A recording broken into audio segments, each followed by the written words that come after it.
নমস্কার বন্ধুরা, আজ বানাবো ইলিশ মাছের মাথা দিয়ে মুগ ডাল। দেখে নেওয়া যাক রেসিপি। এতে দিয়ে দেবো পরিমাণ মতন মুগ ডাল। এবার মুগ ডাল হালকা লাল করে একটু ভেজে নেব। মুগ ডাল ভাজা হয়ে গেছে, এই যে হালকা রং এসেছে। এবার এই ডালটাকে আমি প্রেসার কুকারে দিয়ে পরিমাণ মতন জল দিয়ে 2টো সিটি দিয়ে সেদ্ধ করে নেব।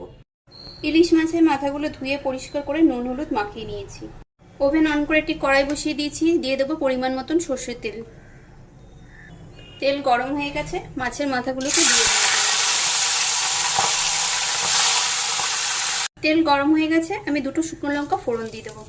দিয়ে দেবো ফোড়নের তেজপাতা, দিয়ে দেবো সাদা জিরে,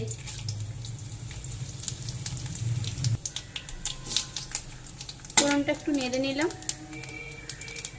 দিয়ে দেবো আদা বাটা, দেবো 1 চামচ জিরে গুঁড়ো, অল্প একটু জল দিয়ে দেবো। দিয়ে দেবো হলুদ গুঁড়ো,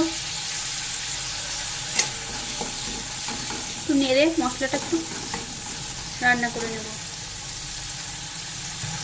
দিয়ে দেবো ভেজে রাখা ইলিশ মাছের মাথাগুলো। এবার খুন্তির সাহায্যে মাছের মাথাগুলো একটু ভেঙে দেবো।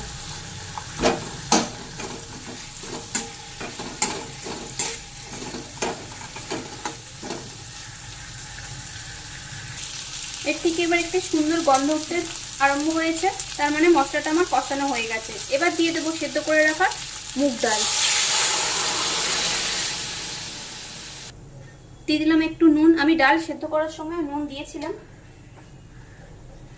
আবার মনে হলো একটু লাগবে, আবার দিয়ে দিলাম। দিয়ে দেবো অল্প একটু চিনি টেস্ট ব্যালেন্সের জন্য। এবার নেড়ে একটুখানি ডালটা ফুটিয়ে নেব।